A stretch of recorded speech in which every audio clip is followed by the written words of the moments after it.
Reading Rainbow. Butterfly in the sky. I can go twice as high. Now these lyrics here is pretty nice. Very short, obviously because it's a theme song to that fantastic PBS show. Take a look. It's in a book. Reading Rainbow. I can go anywhere. And it depends if you're listening to the white woman singing or Shaka Khan. I can't tell y'all. Friends to know and ways to go. Reading Rainbow. Now that's Shaka's version. I can be anything. Take a look in a book. Reading Rainbow. Reading Rainbow. And she goes, ah. Oh, man, Shaka's version is spectacular. The original version is really nice, too, because it brings back the memories of the firsts. And then Shaka took it in the back. And I'm going this way because as it pertains to in a book and taking a look, some of you haven't took a look and read it in the book. And the book I'm speaking of today is the Bible. And how important it is to not just read, but comprehend. Get somebody to interpret it if you can't understand it. Today we're talking about tithing is not an investment plan. Have we been talking about tithing forever? Yeah. That horse is dead, and we keep beating it. But because we're talking about finance all this week, why not bring it up? See you in 60.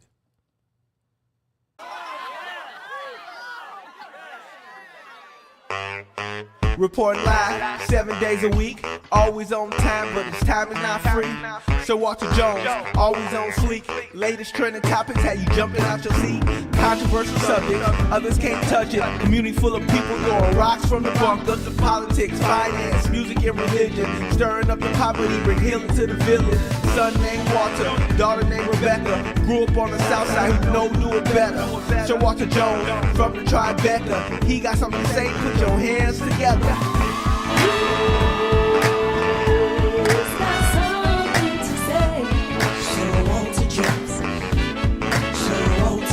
Hey!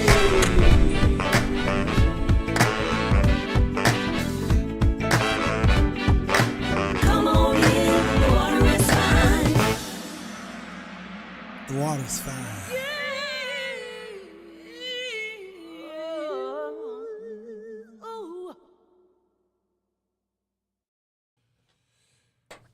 Hello, everybody. Sirwalterj Jones Show. I'm here. It is the Midday Connection, baby.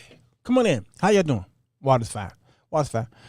Yesterday I did a show. The Jones Brothers. We talked about is gambling, investing in the stock market specifically. How y'all doing, Buckets? Whole bunch of y'all are here. Good to see y'all in the afternoon. Those of you who are watching the replay, hey, y'all all right? The show went fine when it came to me, Ella Rodney Jones, and Stock Up with Larry Jones, and we did our thing. But prior to that, all my stuff exploded. And and I'm not that deep guy like some of y'all may be, where you blame the devil for everything. That ain't me. That just ain't me. Things break, things happen. But then some things just don't make sense. Number one. The whiteboard went out, okay? It has gone out before on its own. But the cord that I had it plugged into, which connects to the computer, it went out. Okay. 2 happening at the same time, no problem. My webcam went out. 3 happening at the same time. 3 different situations. On Halloween. So, I know we're not supposed to give the devil a whole bunch of credit and blame him for everything. Things happen. But yesterday, that was an utter direct attack. And that was attack because all 3 of those things that are individually not related, they supposed to talk to each other, and all 3 of them decided to do that, and that has never happened before. Listen. The spooks came out. Come on, Gladys. Listen, that was straight demonic. All right. So let's talk about this here, this whole tithing thing. Listen, come close. Come close. Oh, thank you. Who's that? Barbara? Bless it to you. Come close. Let's talk about this. When we were talking about the investment show yesterday, I typically read all the comments on the after show. I'll go back and watch the show again, and I'll read the comments. And man, I tell you, church people, especially black people, are the most spiritual, but can be the most, man. Can y'all give me a word that's not so offensive? Can you put in the comment section a word that I can use on this show that's not too offensive to the saints? Because I have come to the conclusion that you all are overly spiritual, that you really are no good for society. You are literally no earthly good. Somebody said ignorant. Okay. Cal said ignorant. Alicia said foolish. Okay. RL said high and mighty. Financial literate. All right. Thank you. I like that galore. I like that. I like that. I like that one. Okay. Just Tamika said special. So they was saying, no, don't put your money over there. Invest in the kingdom. Okay. All right. Now, one person said invest in the kingdom by doing what we said yesterday. So I'm going to talk about that person. But typically when somebody say invest in the kingdom, they're talking about tithes and offerings. And typically someone who says invest in the kingdom have no assets that they own. Hear me. Just because you paid your car off, you don't think that is a bargaining chip for you. Your car is worth nothing. When you went and bought the car for $30,000 or so, soon as you drove it off the lot, it lost value. It is a liability. It is not an asset. Come on, Oscar Sims. I was thinking about that word, nescient. I was thinking about that word. It's not. So you don't have the people who give these type of financial advices by saying put your money in the church don't really own anything. Even the house that they live in, it's a mortgage, so they don't own it right out. I'm talking typically. I know there's some people who do own their homes, but they don't own it outright, and they are one paycheck away from losing it too. And if they die, they have to find a way. Their family's got to do a GoFundMe. So they don't even have life insurance. So these people who giving you these tips on financial advancement, don't have nothing. They can be making $100,000 a year, and as soon as the recession come, they realized that they were not making $100,000 a year. They were making only $20,000 to $30,000 a year because their expenses were so high that the check says $100,000. At the end of the year, it says you made $100,000 minus, well, not minus, you just made $100,000 and Uncle Sam got his portion, and then you gave a portion to the much portions to the church. Okay? So then you say, I make $100,000, but typically the person who makes six figures, everybody, come closer.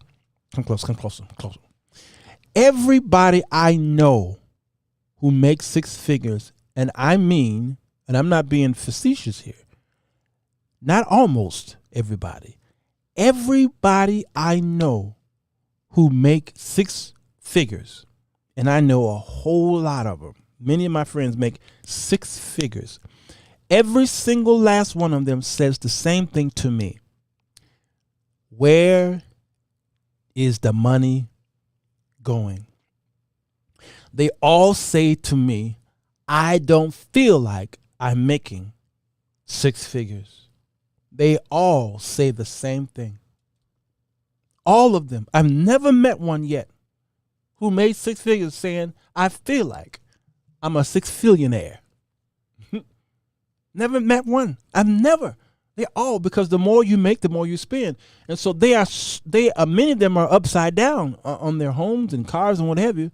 And those who are not upside down are on their way to being upside down, because they look at they making six figures and then they go out and buy something, and now their house is stacked with stuff that they don't even need. The walk-in closet is got filled with clothes and jewelry and what have you, and they always needing to buy the latest car.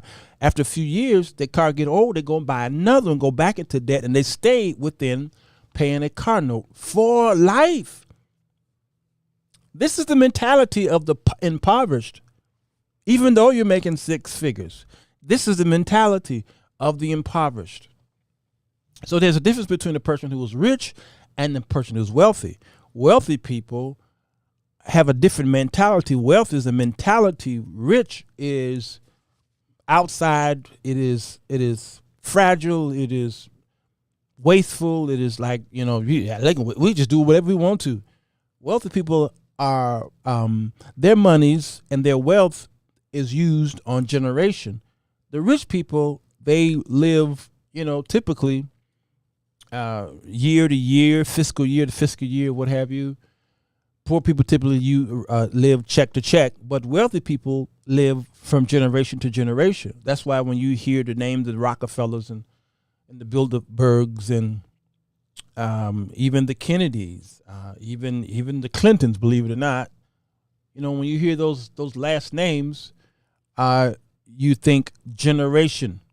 If you see a child who's got one of those last names, you look at wealth.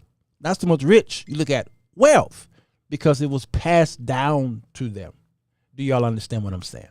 All right. So when it gets to this whole thing with tithing, then when the church starts collecting an offering, the tithe and offering at the time, they spend a lot of time on talking about the wealth that you're going to receive because you're paying this tithe to the church.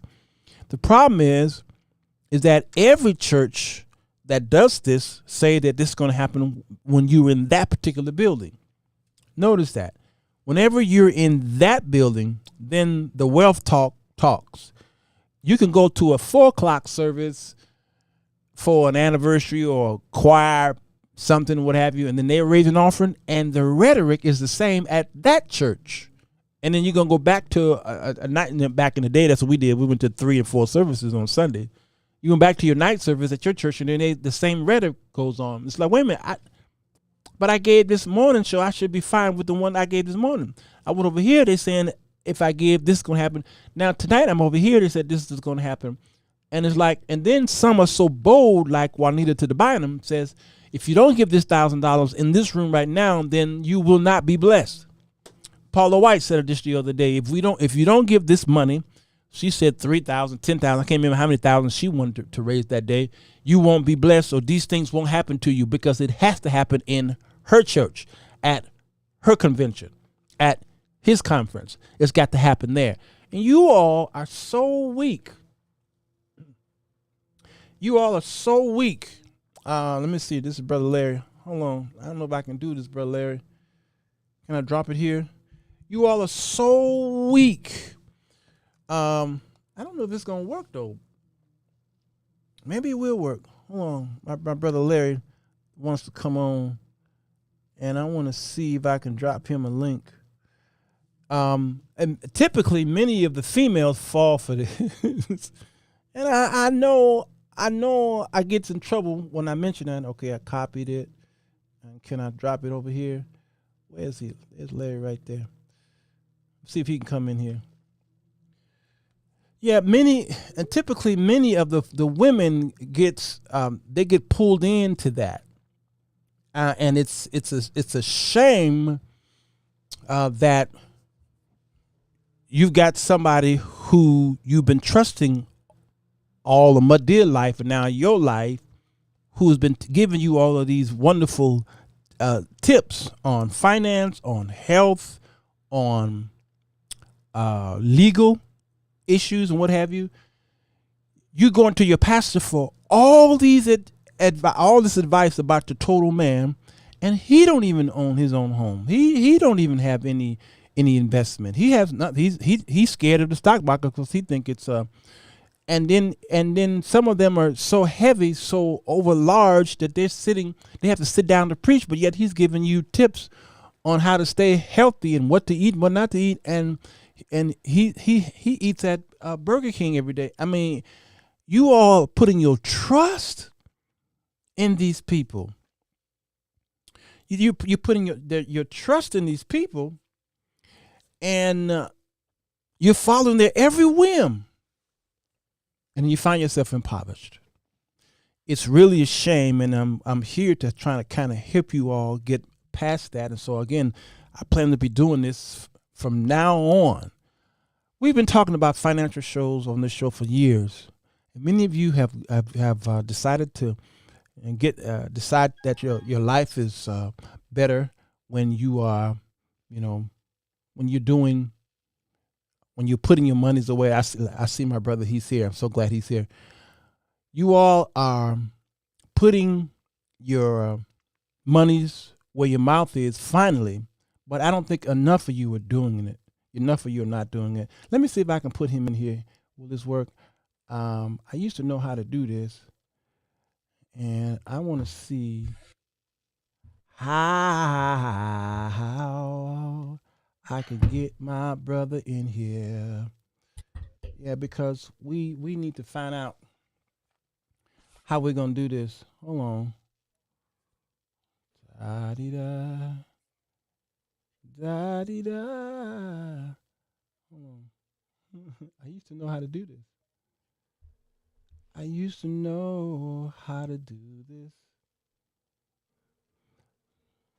You can hear me, can't you, Larry? Yes, sir. Can you hear me? I can. They can hear you too. You have to add another window. Yeah. You answered the link, right? No, you're in here. It's just that I need to. I have made some changes too. So, matter of fact, they can hear you. So okay, until we figure out the. Say you got. Yeah, you got to create a window with two. That's all, and then assign me to that window. Yeah, that's true. I have to do that. Now I had it all programmed for previous guests. Then I made. You some probably changes. You can actually go to a scene that you've already got created a while back. It's gone. It's gone. That was the point I was trying to make. That gotcha. It's all gone. But they could hear you. Matter of fact, let me check. Hey, you all, can you all hear Larry?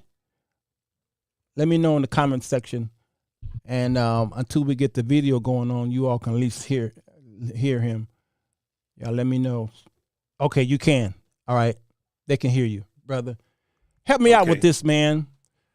Yeah, I just finished my show, and I saw the topic, and I was like, wow, man, people really, really, really, really, really. Did I say really? Really. They really need to hear this, because so many Christians will literally fall financially, not leave an inheritance because they didn't do what the Bible told them to do. They're doing what man told them to do. All right, I see a box with me there. Yeah, they're doing what man told them to do, and they're not following. So we get it all. The scripture, we just mess up scripture so bad. Yeah. And, I saw a post, I'm investing in the kingdom. Okay. Right. Okay. Well, how I saw it. I was like, what is he talking about? And I was like, aha, I saw it. Yeah. So you're investing in the kingdom. Okay. But then he tells you to leave an inheritance for your children and your children's children. Mm-hmm. How are you going to leave an inheritance if you're not inheriting in yourself? Mm. And Christians need to, go ahead and do what's right and give God his money back. And then before you pay any bill, before you pay any bill, you need to pay yourself first. Man, why we don't hear that in the church though? I've never heard any pastor, apostle, or bishop say, pay yourself first. Can you tell me why they would not say that though? I'm going to tell you exactly why. They are scared that if they tell you to do anything else but give money to the church, that it's going to be less for them. Yeah. That's the entire truth. They don't want you, and not every pastor. That's one reason. Not every pastor. Another reason is they don't know. Yeah. They just don't know. Yeah. Right? Right. And if they don't know, how are they going to teach you? Right? So they're just going and will a man rob God? Blah, blah, blah. Same scripture. And they don't even understand the scripture. And so what you guys got to understand is if you have for those of you that's blessed to have a 401k in your job, what do you think that is? That's investing. Yeah. Okay. For those of you that have all of your money in the bank, guess what your bank is doing? They're giving you 0.05% and they're keeping 7 to 10%. Yep. So go ahead and keep your money in all your money in the bank and let your bank make 7 to 10% and let them keep giving you 0.05%. Yeah. Because if you read the scripture about the talents, the parable about the talent, then you will get the full story of what the Bible has over 500 times tried to tell you, that you need to be financially literate. Yes. Financially literate. Now, there's this fear. This is part 2 of yesterday's show we had with the Jones brothers. And I'm glad you're doing this impromptu because I need to make it clear, all right? Because we expound on how investing in the market is not gambling, all right? We came to that conclusion. Most people agreed. Some people still are caught in the backwoods of Jackson, Mississippi somewhere. And they're going to have a GoFundMe for them when they die. Yeah, but I just mentioned. And their family, their children are not only are they in debt, but they got they got the light bill and the gas bill in their children's name, and they're not going to leave an inheritance. But go ahead. Yeah. I'm tired of that foolishness. You know, and it's like, what's that old saying? I often say, a man convinced of his will is of the same will still. He is so convinced, even though we've been proving it by our own efforts. We're proving it and proving it and proving it over and over again that it does work. And then somebody can still tell you, no, I'm just going to listen to Pookie on the street because he's got a great financial plan. But Pookie is on the street. He's on the street. He's on the street. All right. And so are some of your pastors. He's only one. If that church closed, your pastor lose everything because everything he's got is invested in that church. Everything he's got. Everything is invested in that church. So let's talk about some of the stock options, not options, right. But let's talk about some of the stock options here. And we could talk about options, and this is in no way braggadocious. Before 10 o'clock every day, I make about $1,000 with my phone doing options. Mm-hmm. And that's because I don't spend all of my time watching, Housewives of LA, Basketball Wives. I don't spend all my time consuming cat videos. I'm studying the market because as you know, I come before 600,000 people to try to help them make more money. But what they could start doing, Walter, is simply going to the S&P. I suggest that everyone's portfolio, especially if you're new, start with the S&P 500. Yes. What the S&P 500 is simply 500 of some of the world's top stocks, okay? Not just the US, but in the world, because other countries invest in our stock market. There's trillions of dollars that go through the stock market every single day. Yes. And we have to understand, hundreds of billions of shares, just every single day. And we fall because of lack of knowledge. Now, for those of you that say, hey, I don't have $1,000, I don't have $10,000, that's fine. I'm going to ask you, do you have $5 a day? Because you could literally buy what's called fractional shares. Mm-hmm. You could literally buy $5 a day worth of the S&P 500. And I can tell you this right now, for the average person that just does $10 a day in the S&P 500 over your work life, the average person works from 35 to 37 years, you will literally have $1 million. But most of us are not even thinking about the stock market, because I don't know where this crept up in the church that we think being poor keeps you closer to God. It doesn't. It doesn't, because everybody but you is investing your money. Can I say that again, Walter? Yes. Everybody but you are investing your money. So let's talk about that. Yeah. One place. Can you give us a something that people are doing every day, whether it's on their job or whether they're shopping, what have you? Who's investing their money? Okay, so I'm gonna give you both sides of it. Number one, the bank. All right. I can guarantee you at least everybody's listening right now has got at least $100 in the bank. Mm-hmm. If you went to the bank right now and says, give me $10,000, they're going to tell you we don't have that kind of cash. Mm-hmm. Mm-hmm. Try it. Right. I don't care if you got 100,000 in that bank. Right. They're going to tell you we don't have that cash here. Right. Why? Mm-hmm. Mm-hmm. Because it is shipped off, right? Yeah. It's in a reserve. Yeah. And so now, why is it in a reserve? Because it's just cash. That money is in your neighbor's car. That's right. From a car loan.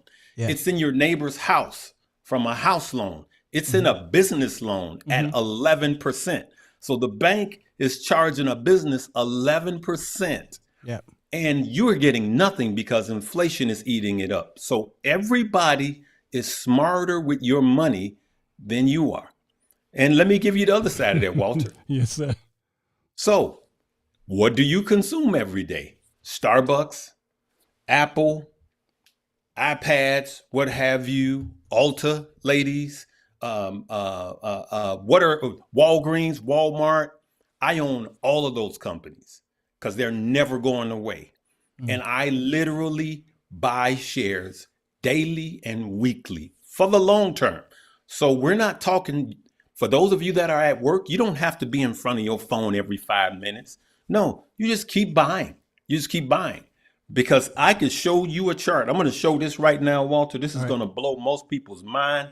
I'm going to show this because it's going to help your audience. Right now, I'm going to go to the S&P 500, what I was just talking about, right?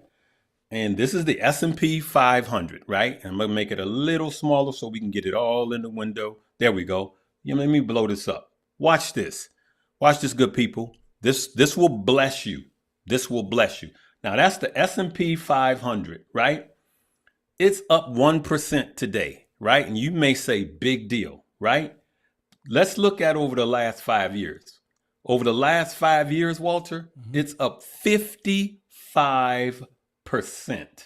Okay, compounded interest. How about lifetime? Lifetime since, let's go here. Look at this. This is 1983. It is up. This S&P 500 I'm talking about, 2,508%. So all you got to do is keep buying all the way up. Right here, this dip right here, you know what this was? COVID. This dip was COVID right there. Yeah, April. And as you could see, when everyone else was running, what happened? Even after COVID, we're still up. We're still up 39% even after COVID.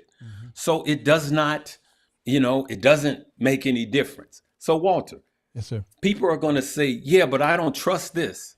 But this soothsay stuff will run through our churches and everybody give $100, you're going to get $400 back. Then you get $400 and that's a pyramid scheme, right? We want to get, we want to get rich quick. But 1776 is when this country was established, not founded, but established, 1776. Yeah. And just 16 short years later, the stock market was created in 1792. 92. Yeah.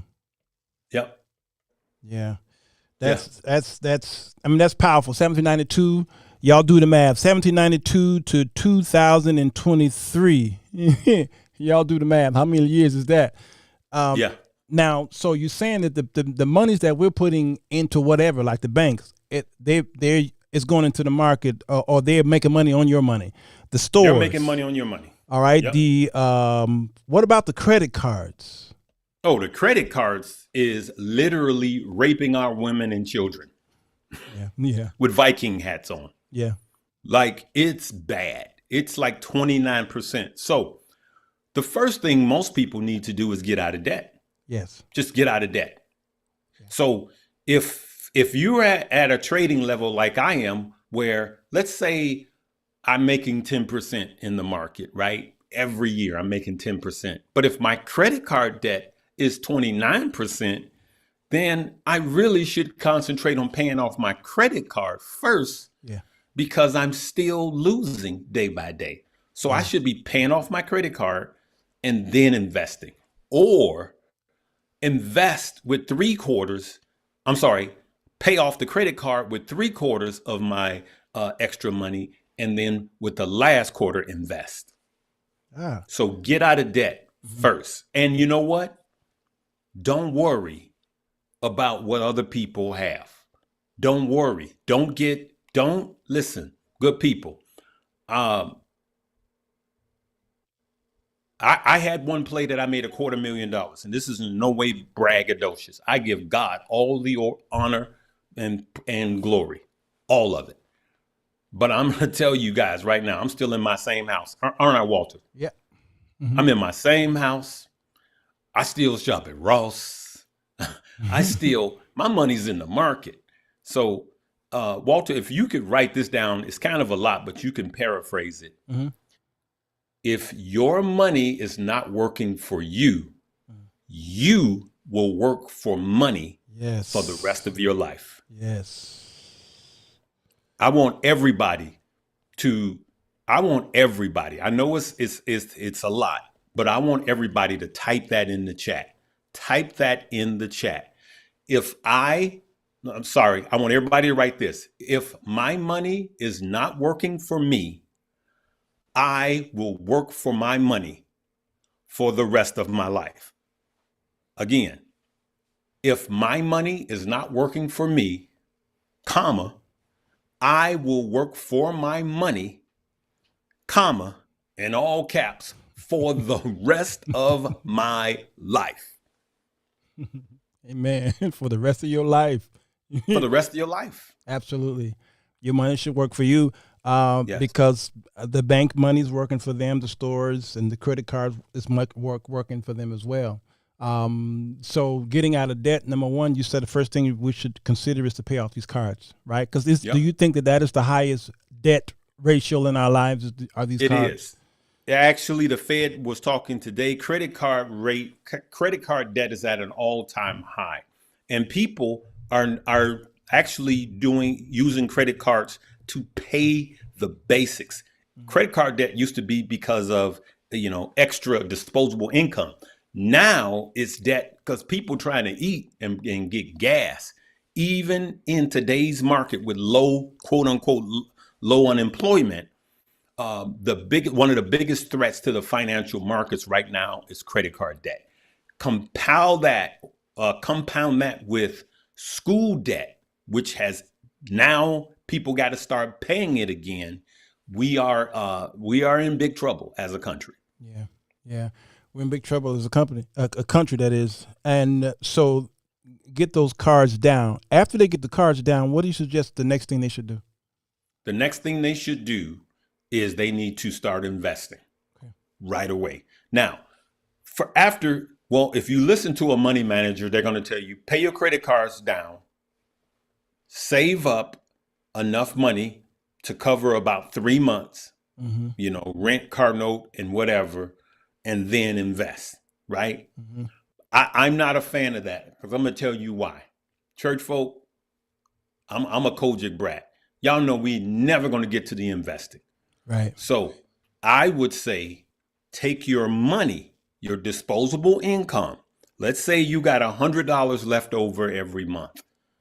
I would say out of that $100, take 25 and invest it, and take 50 and pay your credit card debt off, and then the other 25 in save it. Mm-hmm. Yeah. That's what I would do. Start now. That way you got them all engaged at the same time. Mm-hmm. And you're investing, you're paying down your credit card debt, and you get a savings. Then after you get the 3 months of savings, I'm going to tell you to continue to put that money in your broker account. And if and when, not if, but when we hit a recession, I want you guys to have some dry powder, which means money in your trading account to absolutely buy while everyone else is running, because you will be getting everything at a discount. Yeah. Let's talk about that brokerage. Yes. Is there a particular firm that you suggest? Yes, absolutely. So I have some on my page, but for those of you, I like Fidelity or Schwab. My personal is Fidelity. That's where I have my retirement account. I like Fidelity. It's easy. It's simple. Everything is laid out. I believe Schwab is the same, but Fidelity. Mm-hmm. And I suggest not just having one broker. I suggest having multiple brokers. Mm-hmm. For those of you that want it very, very simplified, then I would say open up a Robinhood, right? Yeah. But what a lot of people don't realize, Walter, is at the end of the year, let me back up. The reason why I say Robinhood or a company like Webull is because you could set it and forget it. Yeah. You could tell Robinhood to buy me 5 different stock every Friday or every payday, and it will literally take the money out of your account, put it in your trading account, and buy the shares. So it's on automatic. So you don't have to be worrying about, oh, did I forget? Yeah, no, that's good. And this is how many of us are paying our bills or should pay our bills, is that we should have our credit cards and what have you automatically just take the money out. Yeah, take it out. That's what I do. I suggest doing it because sometimes you will forget, and then that one payment missed is a hit on your FICO score. And you know somebody right now saying, but what if I don't have it? That's a mentality. That's a poverty mentality. That is. Stop it. That's a poverty mentality. I've been there. Yeah. I'm telling you from experience. I used to pay 38% on a car that I had to pay back in the 80s. I had to bring them a check to this pay while you drive type of deal. I had to bring it to them on Stony Island, right off of 87th in South Chicago, where Stony Island and whatever that cross street is. Y'all know the Union Auto Pacific. Union Auto. Yeah, I used to bring them a check every week back in the 80s when my credit was tore up from the flow up. I'm telling you guys, I got out of that bondage. Yeah. It's amazing how we are obedient to, because we want that car so bad, or we may need that car, so we'll find that money. Yep. To pay off the card or the car, what have you, so that we can continue to rack up more debt. We're gonna find that money, but we're gonna find it. Why is it that we can't find money to put into to invest here? And it's he's only saying, y'all, you got $100, just put 20% in there. That's $20. And trust me, you know how many times I spent that during lunch hour? Yes. I spent $20 on, I'm talking just lunch for me. That's McDonald's, bro. Yeah, for me. And I was doing that every day. No, you can't even supersize. I was doing that twice a day though, bro. I was eating lunch. It was costing me about $20 for lunch, and then it was costing me another 20 or so for dinner.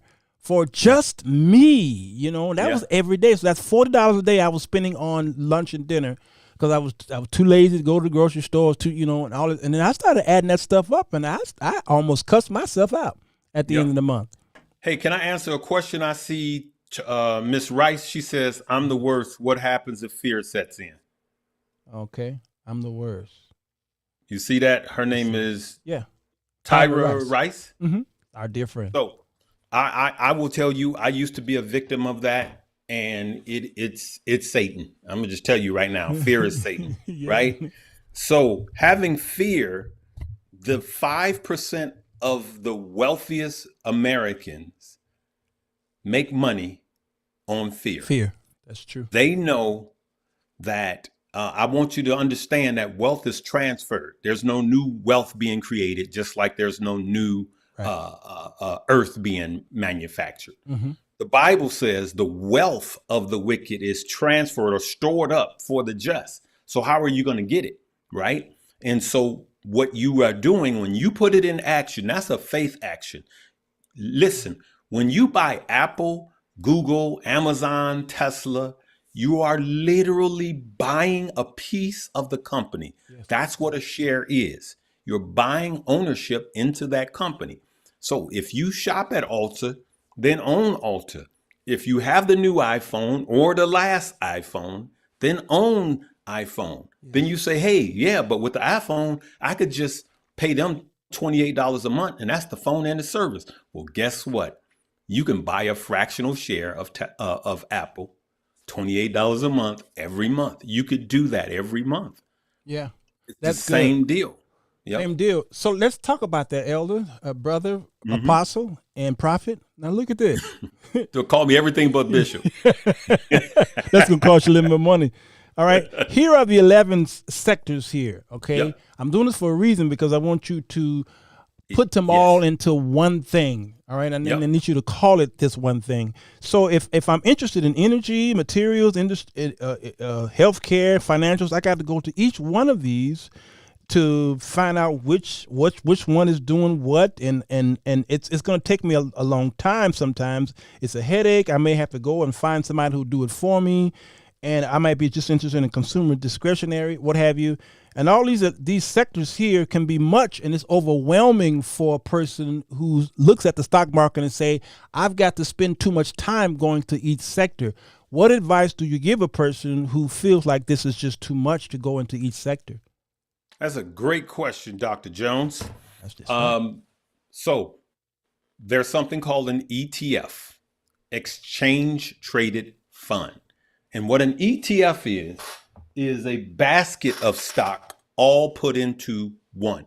So if you see, I have all of these bills in this one cup, and it's called an exchange traded fund. And what that is you could buy the entire sector with one stock, just with one stock. And so you can go and you can Google, believe it or not, Walter, they even have it for electric vehicles. So if you think electric vehicles are going to be big 10, 20 years down the road, Walter, do it right now if you can. Google electric vehicle ETF and watch what comes up. And this, good people, you guys are getting $1,000 worth of information right now, tens of thousands of dollars, because this is going to bless you for the rest of your life. Now watch this in real time, and this is what I want you guys to spend some time doing every single day. Look at that. I'm gonna go to this iShares. Yep, hit it, and it should suggest an ETF.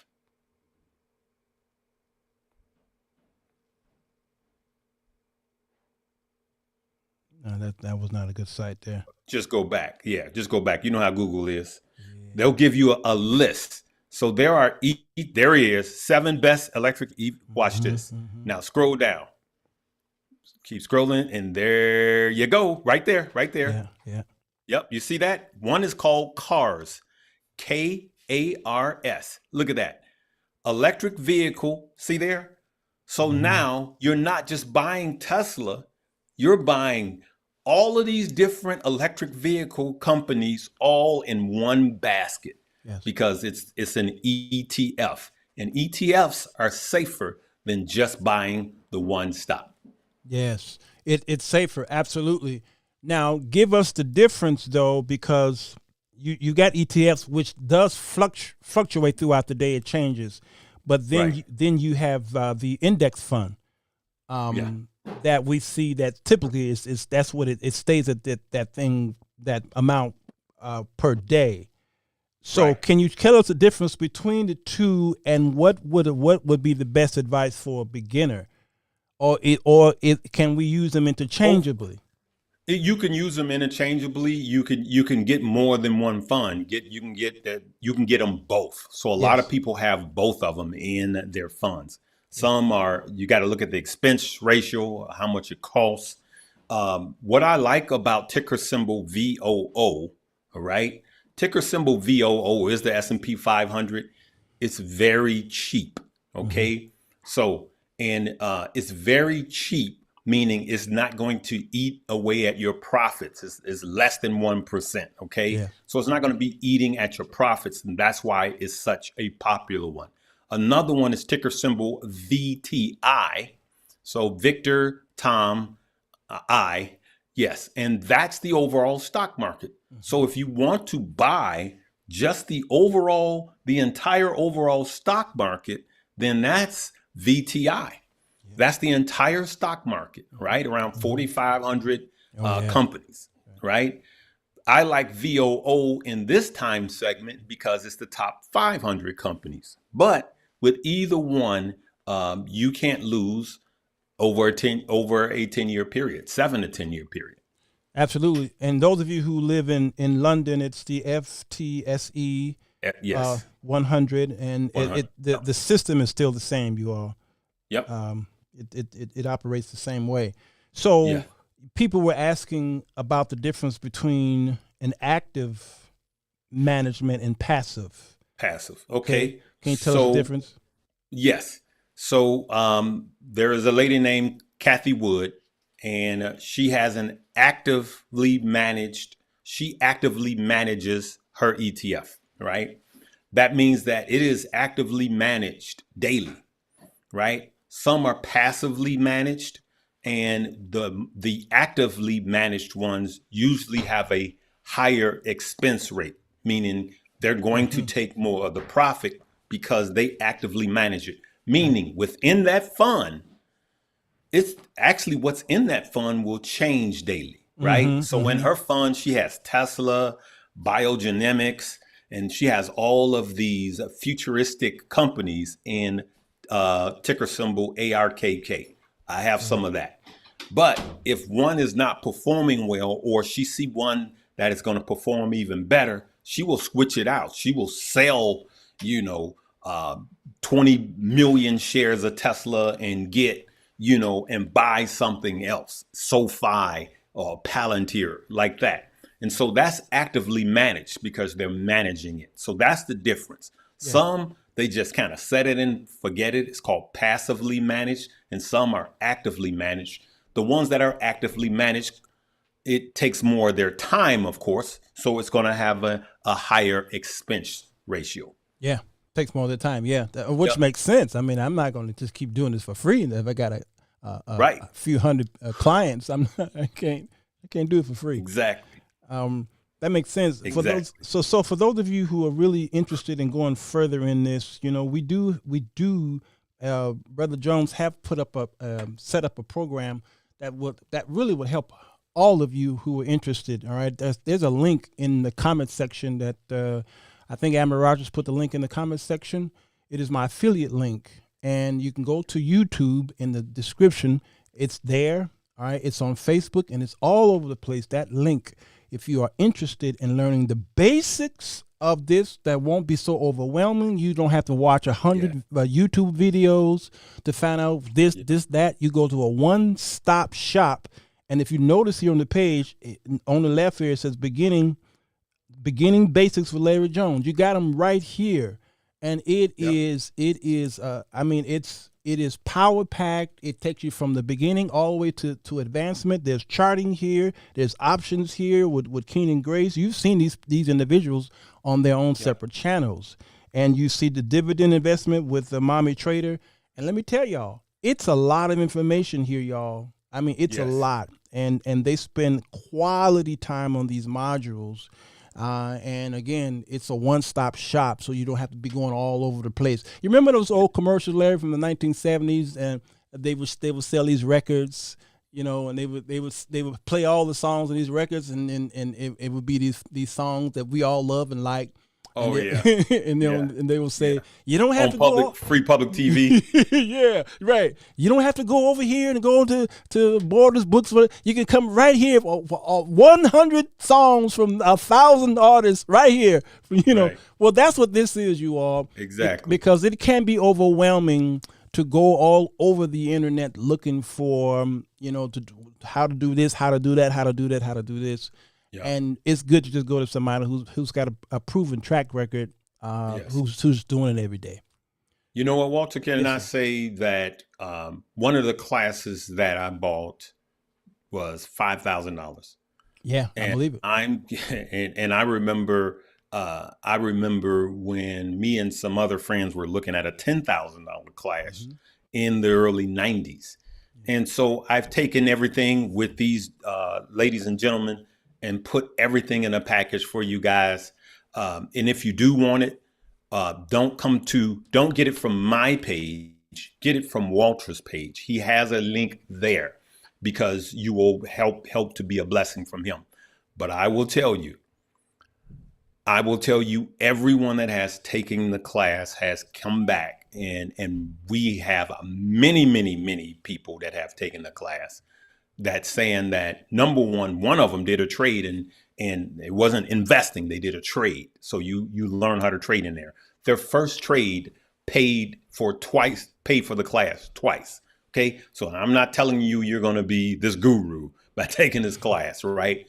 But you will understand how this one thing I can promise you, you will what my focus is, generational wealth, and you will have so many aha moments. Take your time, just do one module a day or one class a day. You're talking 12 to 15 minutes. That's it. Consolidate it, understand it, and then the next day do another one. Don't try to blow through everything, because at the end of this, you're going to say, wow, I should have started many, many years ago. Absolutely. Yeah, you don't want to wait too late when a crash comes, Right. and then now you want to go find the program, and Exactly. Last And I study. heard, start studying, and whether you already lost this, lost that, and the last I heard from my brother, he gonna go up on the price. It's going up. It's going up. So it's way too cheap. Yeah, it's way too cheap right now. So you might want to do it as soon as you can before it goes up. Now, this last question here is from Lady C. She has a really great question. Sounds like you guys manage your stocks yourself, but I actually have a broker. Is that the way to go? It's nothing wrong with a broker, right? It's nothing wrong with a broker. Can I just, now this is going to sound, I'm going to sound like Sirwalterj Jones. Good, my man. We've been killing brokers. Like I've been killing preachers. We've been killing, like you've been killing preachers. We've been killing hedge funds. So I would suggest that you stay with your broker. But here's one of the things, especially with finances. Stay with your brokers. Take $5 a day.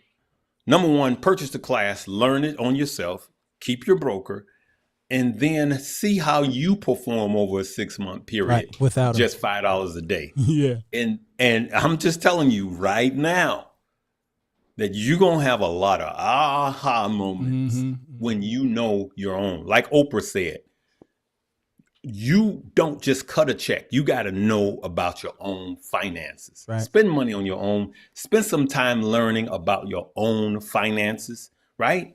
Because my money makes money from me. Today, the Fed spoke and my money made money. You know what, Walter? Let's see. We both reaching for stuff. Yeah. Because I'm reaching for my book. Cause I'm gonna prove your point in just a minute. Yep. My money made money. And this here. Hold on. It's not gonna let me do that. Yeah, it is. Hold on 1 second. I'm going to show here. Let's see here. Okay. Man, I'm doing this on the fly. Boy. I'm all right, boy. You fly. I fly guy.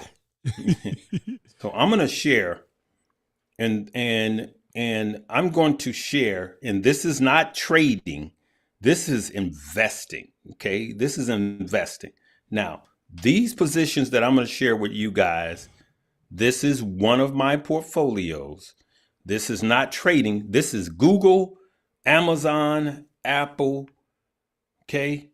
Now, this is what my stock in my smallest portfolio. Okay. Let me do this. Okay. So this is today's P&L. This is today's P&L. Sorry about that. What happened here? Let me turn that around. There we go. All right. So this is today. Okay. You guys could see that. $220 off of Google, $228 off of Amazon, $124 off of Apple, and $29 on Disney, right? That's without me doing anything. These are just positions that I'm accumulating that I plan on keeping for many, many years. I keep adding to these positions, and I'm going to continue to add to these positions. Now, what I will tell you guys that this is not what I make daily doing options, because I'm a skilled investor, so trader. So I know how to trade and make money, but just invest in good blue chip solid companies that you use every day. Yes. Right? So own the companies of the goods and services that you consume. There we go. Own the company of the goods and services that you consume. Yeah, because you trust it. You trust them to have it in your house. Yes. And then you keep buying the latest one that they drop. And then you have your children are standing in that gym shoe line. He's getting ready to drop a couple $100 on a shoe, and you don't have stock in the shoe, but you show a consumer for the Nike. Walter, are you on a Mac? I'm on a Mac. Right? You're on a Mac, right? Mm-hmm. Look at this. Let me that's a Mac. I don't know why it's doing this. So there's a Mac. There's a Mac. Yeah. There's a Mac. Yeah. You see what I'm saying? Yeah. I'm saying Mac ain't going nowhere. No. Apple's only going to get bigger. And as Apple gets bigger, my position, what my shares are worth, are only going to go up. That's it. Yeah. For those of you that drink Starbucks, mm-hmm. Is it going away, or are more people drinking coffee? Are less people drinking coffee, or more people? More people are drinking coffee. It's not going anywhere. Not going Tesla, Tesla. You guys are gonna see me probably in a Tesla, but my Tesla stock is going to buy my Tesla. Yes. That's the way it is. That's what's supposed to be. That's the way it is. Yeah. Yep. Absolutely. Yeah. I'm on a Mac here. My monitor is a Mac. This cell phone here is a Mac. Mm-hmm. My desktop over my left is a Mac. The whiteboard is a Mac. Yeah. You understand? Yeah. And so you best believe I believe in Mac. I have bit the apple. I bit the apple. Now, you mentioned earlier, about a passive, having someone a broker to manage your stuff, opposed to you doing it yourself. I was getting ready to talk about this book here. That I have several books on Amazon right now, and people ask, how much did it cost you to put your book on Amazon? Nothing. It didn't cost me nothing to put my book on Amazon. This book, only thing I pay for this book is an editor, someone who go in here to find out if I crossed my T's and dotted my I's. All right. Yeah. Once I did that, I went over to Amazon. Amazon says, please put your book on our platform and we will pay you and to do it. All right. And they get, obviously they pay me a royalty, and they get a kickback, like YouTube pays myself and Larry a royalty to be on their platform. So it didn't cost me anything to put my book on Amazon. And Amazon pays me every month faithfully, every month.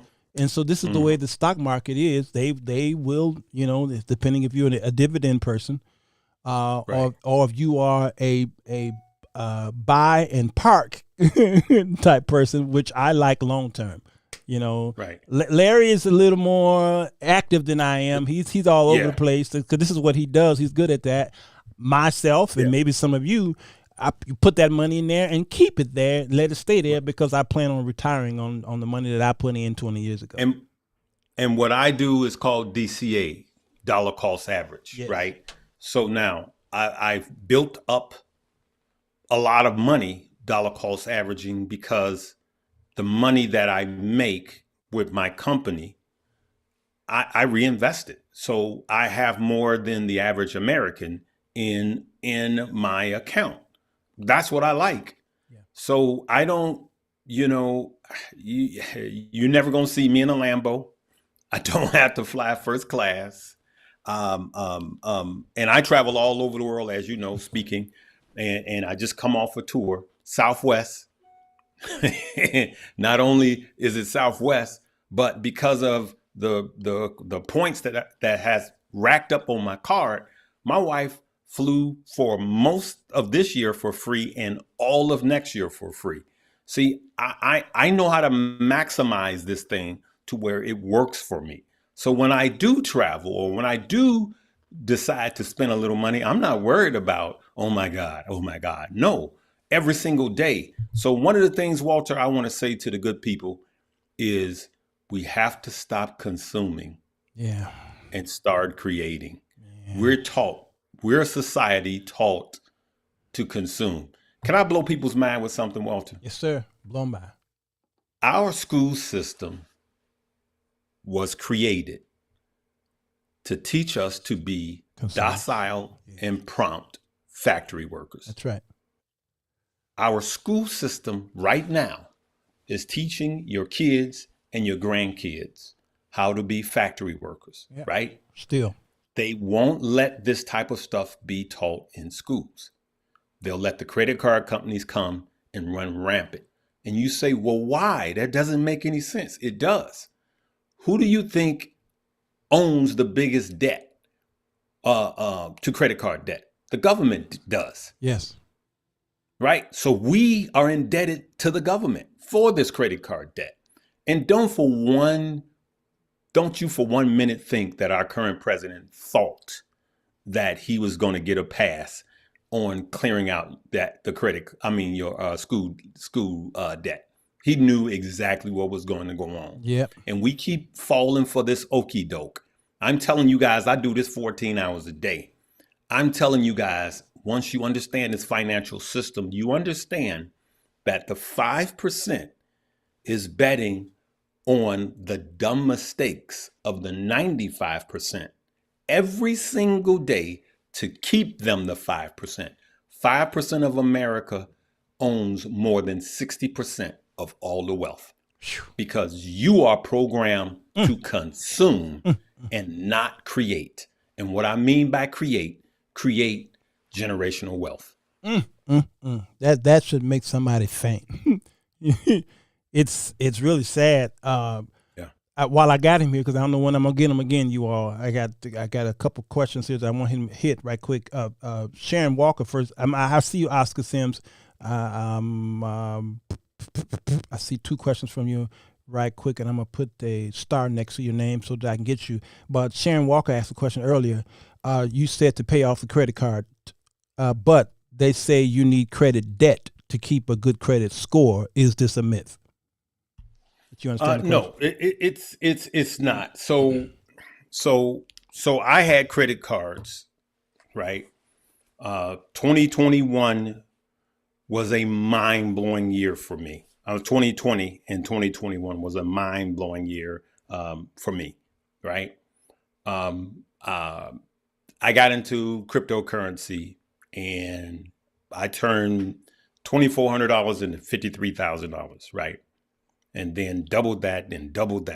And I will tell you that I was in a position to pay off my house, all my credit card debt, everything in 2021. But here's what I also know, that if I paid off all of my credit cards and closed them, that my credit score would drop.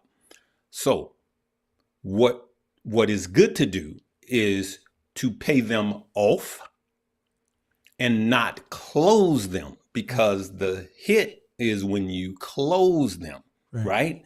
So what I did was I got one major card, and instead of closing the other cards out, I called them all and got my balance reduced, got my available credit on those other cards reduced, and got my major card increased, right? So I got the other ones reduced first, and then I got my one major card increased. So now those that I got reduced are not closed, because that's what brings your credit score down. Right. You don't need, especially ladies. I know most ladies, you remember how my dear was. She had 18 credit cards for every store. Forget the 10% off if you open a credit card. Forget all of that foolishness. That's just such a trap. It's such a trap, and it just keeps us in debt. Say, no, I'm going to use my Visa, right? And this is what I'm going to use. Now, my card just so happens to be a Southwest card. Why? Because I travel all of the time. So I'm getting points. I get A boarding, and then my wife flies free anywhere I go for 2 years, right? So keep your little 10% on your dress, whatever these stores are. Just get one card and do like I suggest. Just reduce the amount on the other cards, but don't close them. They penalize you when you close them. Right. And if you're going to keep a balance on a credit card, make sure you have 70% available at all times. You're talking to someone with a 840 credit score on all of my scores. Yeah, the utilization rate should be low as much as possible. The lowest you can get. Now he gave you a basic level, but you should try to get it even lower than that if you can. It should be under 20%. Yeah, under 20%. You should only use under 20% of your credit card. Yes, absolutely. Now, brother, who's it? Oscar asked about what about April 15? Trump said we're stupid for paying taxes. What does that got to do with investing? I saw that. I get with 600,000 followers, I get all kind of questions, man. It don't like. What does that have to do with you taking control, Oscar, of your money? And I just showed you passively what my stocks are making today in my smallest account. I'm telling you that if you don't stop tithing to the church and then giving everybody else your money that you just worked 40, 50, 60 hours a week and don't pay yourself, then one day your grandchildren will look back and go, "Thou fool." Yeah, I just got to keep it real. Yeah. No, this is true. Pertaining to the whole credit card thing, my FICO score was in the mid to very low 500s. This was many years ago. Man, I remember when I would have gave you my left arm to have a five. It was bad. I remember, pretty bad. I was like, really? How'd you do that, Walter? When I moved to South Dakota, my credit score was so low, I went to try to get an apartment on just my credit, and they ran it, and then they came back, and the woman came out the office after a while, and she sat down, and I noticed that everybody in the office was looking at me. They all were looking at me. Evidently, she must have shared my score. There he is. There he is. And everybody looking at me like, She said, "Sir, I'm afraid we're gonna. Is there somebody else in your home that could co-sign for you?" I'm like, what? Excuse me? You got a daughter, a son, a newborn? You got a newborn who can sign for you? Anybody with a pulse? And I said, excuse me? How about Pookie Day and them? Pookie and Day and them on Friday. I was like, wait a minute. She said, here's what she said, Larry. She said, "Yeah, this is the worst score we have ever seen in the company history." I'm sorry, bro. I'm sorry, bro. I was so embarrassed. And I said, well, yeah, I'm going to find a Walter, cosign. Well, you said, so you saying that's a no? How embarrassing. my girlfriend was like, she was so embarrassed for me. And my girlfriend had the cosign for my apartment. Oh, my God. That was even more embarrassing. All right. And then what did I do? I went to Bank of America and got a secured credit card. Yep. I remember I did that. $500 was my first one. I gave them $300. I couldn't afford the $500. I gave them $300. And I used that secured card like it was a debit card. I used it like it was cash. I used it everywhere. And every month I paid that sucker off. Mm-hmm. And my little 520, I remember checking my score just a few months later. It was all the way up to like 680 on one card. Yeah. Let me tell you, let me help some people get out of debt. I'm telling you, I did it. I'm going to tell you how to let me help some people raise your credit score. I'm just telling you, stop being scared that you won't have enough money. I'm just telling you, fear is the devil's tool. Fear is. What I did was I set all my bills on automatic. I kept going, you working. Either you're going to pay it on time or you're going to pay it late, right? And we going to find money to pay it, right? Eventually, right? Yeah. And so make sure that you put it on automatic. That's number one. And somebody's going to say, yeah, but they might take more than that. That don't happen. That happened 1 out of 1,000. Okay. You being late, let's be honest for some of y'all that's listening. That happens often. Mm-hmm. That's 3 times a year. So take it out of your hands. And then what I did, Walter, was I made sure that I had enough with my payment, right? And I paid twice a month. I had the automatic payment going in. That means that I paid on time every time without fail. Set everything on automatic. And then I paid biweekly on top of that. Yeah. And my credit score just started ramping up. Yeah. It just ramped up. And they look and they were like, man, you killing it with these payments. And same money you're making, it's just how you disperse that money. Most people make enough money to pay their bills. It's just that we don't have the right priorities. So if you really want to ramp your credit score up quick, just do that. Yeah, that's good.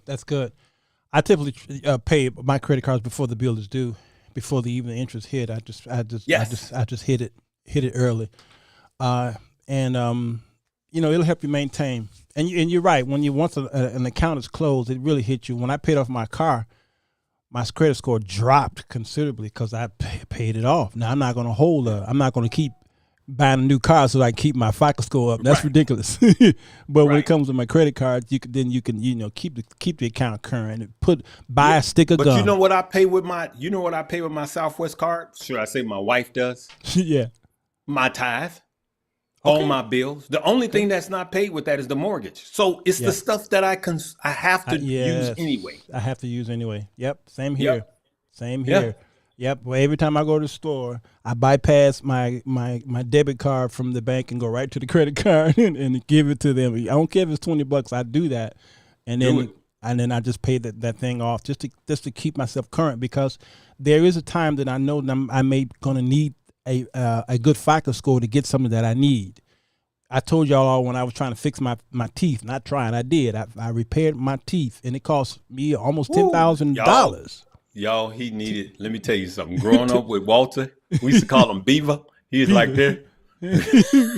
That gap was so. It was like he had a gap. They named the Gap band after me. Michael Strahan blush. Me and Michael Strahan. I'm saying, Michael, he must be my first cousin. Man, let me tell you, that band, that gap was I think the Red Sea was parted on behalf of my teeth. And let me tell you, it cost me almost $10,000.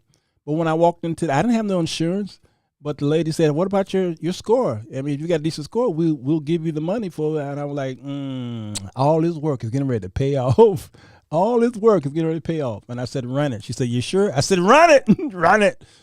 And they gave me all of that money to fix Hey, my Walter, teeth. Yes, sir.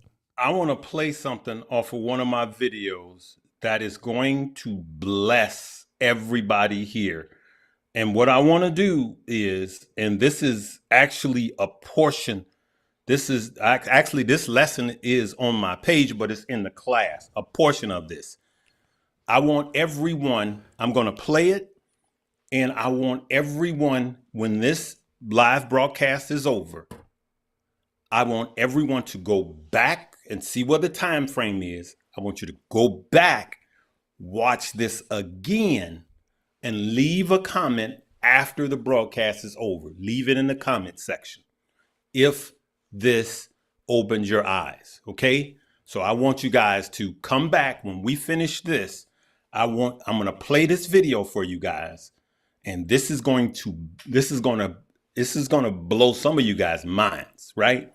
But I want, when this live is over, I want you to take a pen and paper, come back, watch this again, right? And when Sir Walter hits the end button, I want you to come to the comment and let us know if this blessed you or not. All right. You ready for me, Walt? Yes, sir. I'm ready. Okay, here we go. Ready. Boom. Here we go. All right, here we go.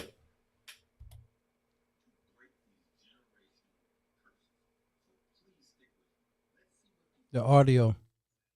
Okay, why isn't the audio playing? Why isn't the audio playing if I'm coming through the... I got it coming through. Through your mic source? Yeah. Let me check and see where... Let's see here. Black Magic. Because if And not, you know what? Yeah, I got it coming through Black Magic. And, yep. Wonder why. Did you hear anything? I heard a distant voice. Yeah, that was over there. I don't understand why, and I got it. Huh. Man, this is so important. You have a way of putting, or what is it on? It's on my YouTube page. YouTube? All right. How long is it? It's 16 minutes and 24 seconds. All right, let me. But the clip that I was going to play was only like 5 minutes. Okay. I'll tell you what, why don't I just, how can we do this? I'm going over to your YouTube channel right now. Okay. Go to my YouTube channel. Oh yeah, that's what we can do. Go to my YouTube channel and I'll tell you exactly where to go. It's called Calculator because I got a timestamp. It's called How to Become a Millionaire with Low Effort. When'd you do that? It was a while back. Just type it in my, just. How to what? How to Become a Millionaire with Low Effort. Low effort. Okay. 10 months ago. Yep. And then fast forward it to about 6 minutes and 25 seconds. All right. What I was going to do, I'm going to download it because. Okay. Yeah. Yeah. Download it and then put it. Yeah. If you played it right now, will the audio come through? Yeah. I'm going to have to put it. I'm going to have to download it and put it onto my Elgato. That's what I'm. Okay. Here. You know you sound like Fred G. Sanford. And the G is for great. Segundo. Yeah. This is what your audience really, what my people really need to understand. Oh, you know what? Yeah. I didn't have to do that. All I have to do is pull it up on my iPad. Oh, there you go. Yeah, there you go. Yeah, them Joneses be thinking, man. Joneses, man. Boy, they be thinking sometimes. Sometimes they slow, but sometimes. Let me correct that. Most of the time they slow. But every now and then. Okay, I found it. Yeah. Yes, sir. There we go. Let me go back to you. And let me do this. Family and loved ones, because anyone that Okay. is You can hear listening that? to me or looking Yes, at sir. me right Okay, now now tell me where to go. can become a millionaire. Go in about The 6 minutes great and 25 investor Warren seconds. Buffett Go in 6 minutes.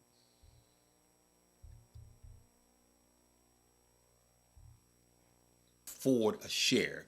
You literally can buy a fractional share. But I just really truly want to have a heart-to-heart talk with you about just some simple changes that you could do right now. It doesn't matter when you are viewing this video, that literally could change the entire trajectory of your house to break these generational curses. So please stick with me. Let's see what the average salary is first. So the average medium income salary right now is about 55,640. Let's just call it 55, all right? So let's go to our calculator and let's put in 55K, all right? So I got a calculator here. We're just going to keep bouncing back and forth and plugging numbers in. Watch this. Average annual raises. So we have to find out how much do the average, I'm using America here, the average American gets in raises, right? If you move from job to job, it's 14.8. People that move from job to job actually make more over their lifetime, right? But the average is a 5.8, and that's for those who stay at their jobs, 5.8. So let's just plug that in, okay? So annual salary, salary increase, we're gonna say 5.8, right? I'm going to use 34 because 34 is the average age of the person that actually watches this channel. My analytics shows me this. It is the biggest age category, should I say. I have some 14 viewing this channel, and I have some 72 and up. But we're going to start there. Age of retirement, let's say 67, and we're going to play with some numbers here. Current balance, 0. Right? So let's calculate this. Now, remember, we need to start off day one with saving 10%. So by the time you retire, you have put in $483,730 over 33 years, right? While you're working these jobs, right? So that's what you did. But we didn't put the annual rate of return in yet. So let's start with what we just saw in VOO, the annual return of just investing in VOO and not trying to figure out what the stock market is doing. So far, if it continued, you're looking at $4 million just in that, right? Look at that. You see that, right? But let's be more realistic and let's just bring that down to 10%, okay? And let's bring your salary down to $50,000, right? And let's see where we're at. We're still a millionaire, $2 million. You see that? And that's just that 10%, right? So what happens when we increase this to 12%? Let's calculate that. Look at how it goes up, right? And so this is realistic. These are real numbers. Now, what happens if you start earlier? Let's say 25. Watch what happens the earlier you start. Now we're looking at $6 million. $6 million. And so you could see the earlier you start, That's good. the more money you will. That's powerful. So here's the moral of this story. Day one, job one, invest 10%. So I'm glad you said tithe. Tithe to yourself after God. Yeah. Hear me. Before you give another dime to anything else, tithe to yourself first. Come off your job, get your check, Give God what's his first, and then pay yourself in this carnal world, in this natural world called earth. Pay yourself first before you pay your car note, before you go out to eat, make it the first bill you pay. I'm gonna end by saying this, Walter. Most people retire not at 62, from 68 to 72 now, with a retirement average of about $278,000 to $300,000. $378,000. For the people that's been working 35 years, $378,000 is the average retirement. Now, that's for the person that's been putting into their retirement, right? But I could take any young man or young woman at the age of 24 and make them a multi-millionaire by 48, living the same lifestyle. It's just what you do with your money. So what we have to do is unprogram what we've been programmed and download a new hard drive, because the old one won't work. The old one is what school taught us, and the old one is what ridiculous religiosity has taught us. Yeah. We need to take that hard drive out and put in, because that's got a floppy disk. Right. It's broke. It ain't gonna work, good people. Let me speak into you. This is my ministry. So you got to put a new hard drive in, download new software, which is understanding these principles.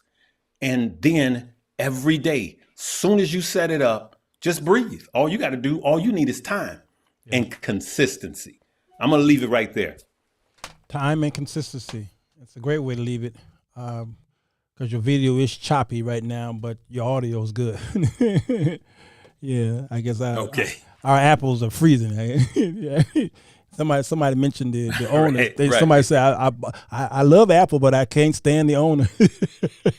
That's what Gandhi said. He said, I love that Jesus, but I can't stand his Christians. Yeah. All right, Brother Joe. Hey, ask him about the owner of the last restaurant he ate at. He don't know. Lord have mercy. I'm just telling you, it's so many things it's so many pitfalls that just, it's emotions. We got to get these emotions out. Ask him who's the owner of the last 5 restaurants he ate at. And he won't know. No, he won't know. He don't know what they did the night before. He don't care. He just eating at the restaurant. Yeah, the good food is still That's good. just like sitting in the seat of the scornful. You know the scripture, sitting in the seat of the scornful. Okay, when you go to the hotel room, who was the last one that sat on that toilet seat you was on? Since you shouldn't sit in the seat of the scornful. Oh, yeah. I'm just keeping it real, good people.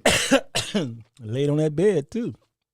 Oh yeah, some harlot laid on that same that same Holiday Inn bed. Some harlot laid right before you did. Yep.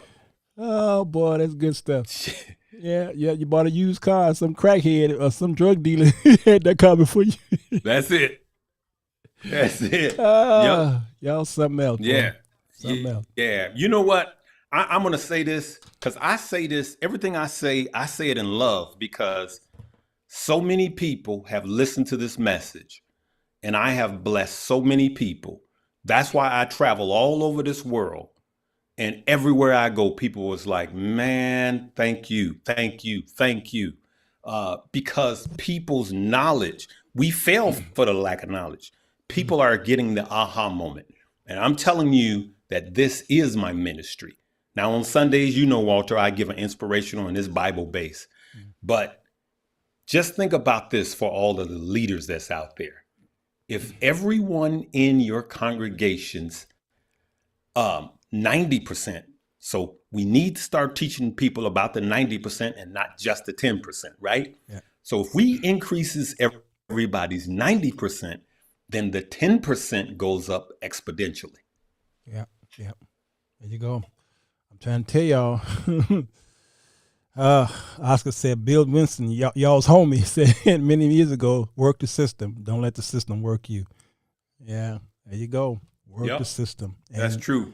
And everybody got on his case. Yeah, they did. He's trying to help y'all. He was trying to help y'all. He attempted to open up a bank, and he did open the bank, and you all didn't join forces with them, and it closed.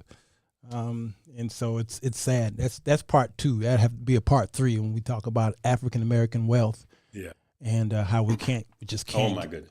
We just can't get it together. And I don't know, Brother Jones, what is the ratio of people who are watching your show? I think YouTube gives I can't remember if YouTube gives a ratio. It gives everything but ethnicity. Ethnicity. I'm jacking that word up. Yeah. Yeah. But I gauge about 30% African American watch me. That's what I thought. I'm gauging around 30%, and that's growing. And I thank God for that, because that's the message that we're trying to get out there to us. But I can't tell you, I got rappers and actors and actresses. I got Earth, Wind, and Fire. I'm standing in line to meet them, and they get it to meet me. I've got all of these. I had a millionaire walk up to me and offer me an ungodly amount of money to just manage his money, because he told me he made $170,000. Now, he's a millionaire. He's got a lot of money but I'm trying to get this message to my people, and more specific, Christians. Sure. Like, come on, y'all. Come on. It's time for us to stop. We gotta stop. I try not to get frustrated, but when I go, and I'm so glad you're doing this show, when people just like, oh, I'm just gonna give my 10% to God, He gonna drop me a bale of money out of the sky. And I just go, really? Really? So that's what you got. All right, we'll go with it. Run with it. Yeah. Yeah, run with it. All right, this is not the Larry Jones show, so I'm kicking you off, brother. And this boy, I tell you, them Joneses, they Deuces. always know how to take hold. He's a deuce. Thank you, man. You helped a lot of folks, brother. Come on back, All right, will you, man. please. Blessings. Right. Blessings. That was Yes, sir. You know what? Let's do a show down the road about, Let's do a show down the road about creating side hustles. Side hustles. Okay, yeah, let's do that. Set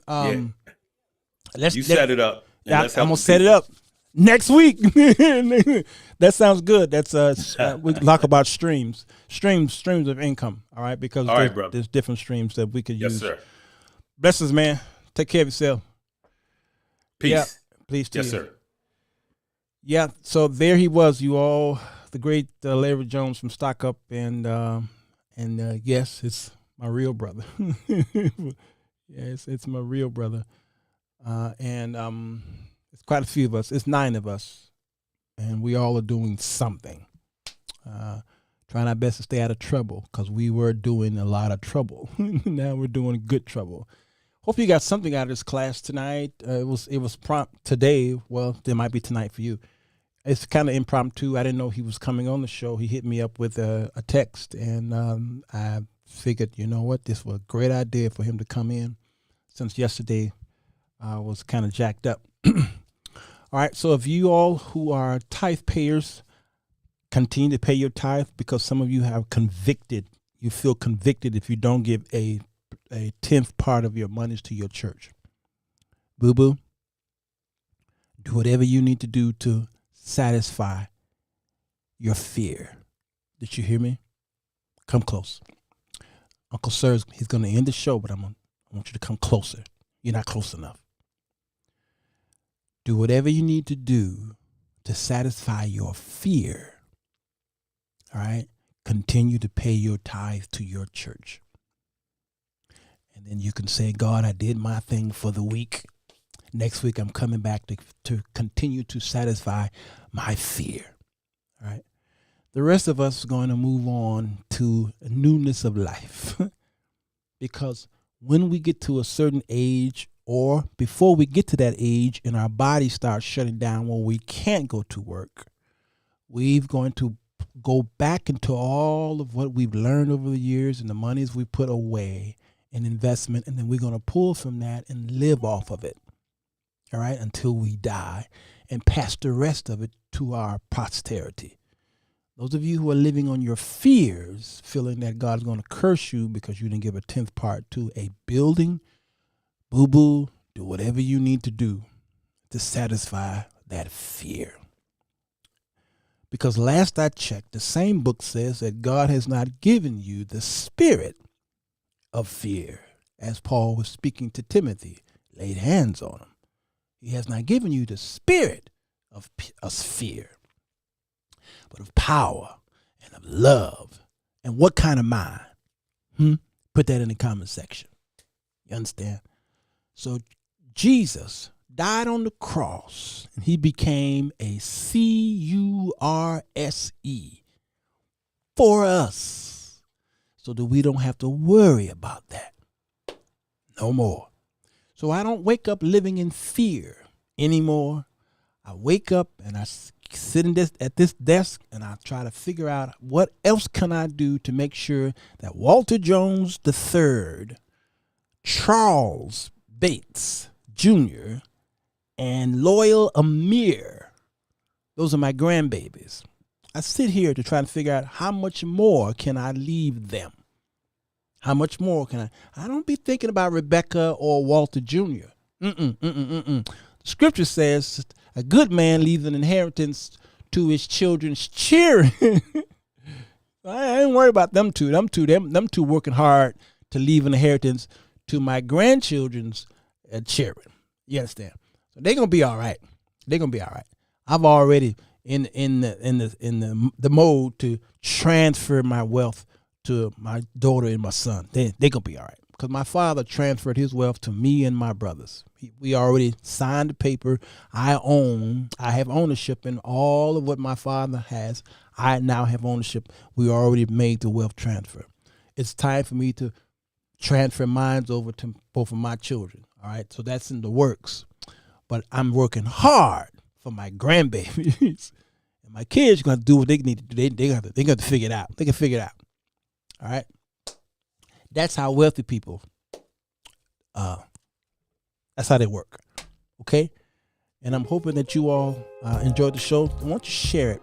Again, if you want to learn more about investing in the stock market from beginning all the way to advancement, go to the affiliate link that I put in the comment section. All right, the moderators is putting it in the comment section. I put it on YouTube's description.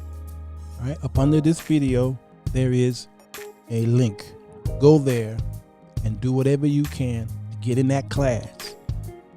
All right, you go to the store and you buy these expensive dresses and shoes and purses and watches and what have you. You can't buy this program to invest in your life, then boo-boo, do whatever you need to do to satisfy your fear. Right? But that price is going up soon. So I suggest you not cry.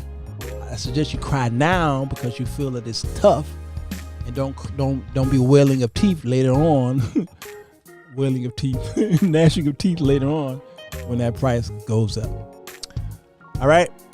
It's actually quite competitive, very low compared to what I've been paying.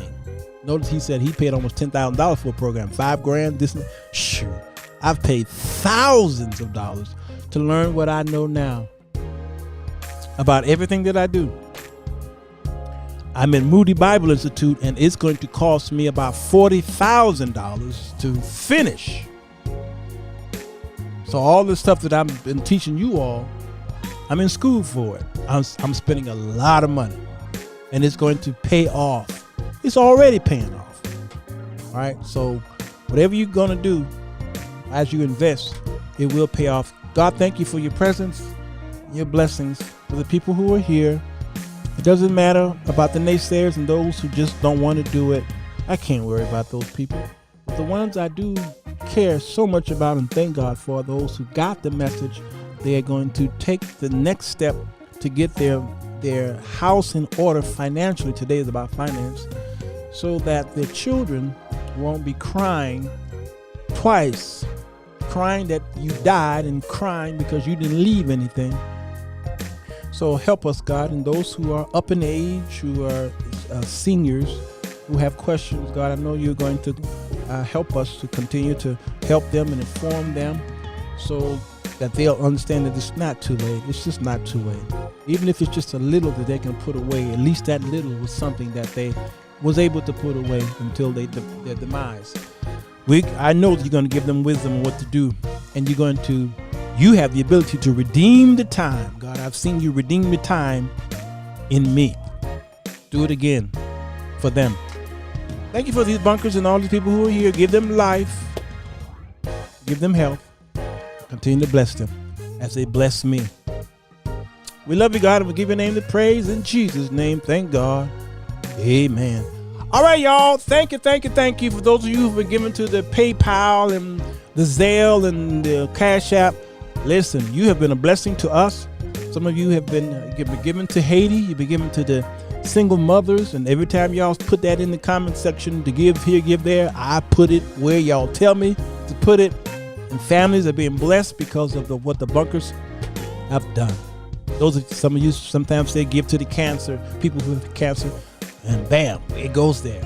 All right. So whatever you do, I'm obedient because I'm scared of God in that aspect. I fear God when it comes to putting that money somewhere that it don't belong. All right. But if you just give me some money, I'm going to pay this light bill and this gas bill because baby girl, she always cold and the heat is on right now. And it's going into the winter months.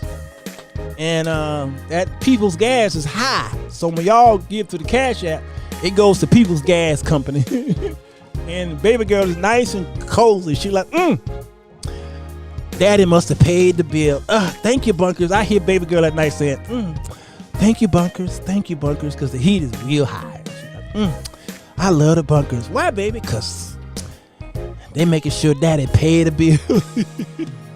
So thank you, Rice and Gladys and Nathalie and Stevie and Debbie and all y'all. Thank you. Rogers and Jeanette and Proctor, all y'all. Thank you.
It's the show that will get you thinking, and what the topics are. Feel free to comment whether we agree or not, 'cause he's got something to say. Sirwalterj.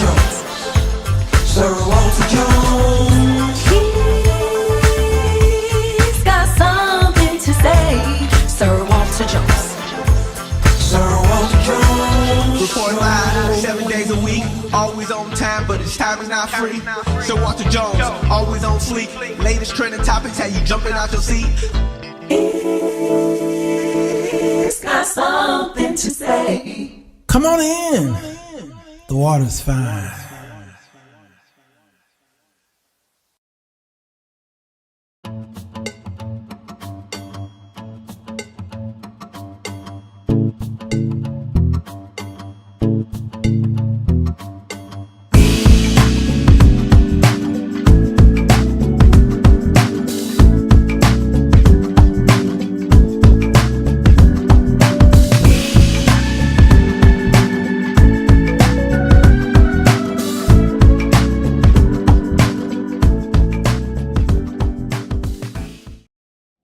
Fellas, does it seem like you can't get a good woman? Ladies, wonder why you can't keep a man? Then read The 4 Women That Men Desire, Volume 1, by Sirwalterj to figure out how to break the cycle. Go to Amazon.com to get your copy today.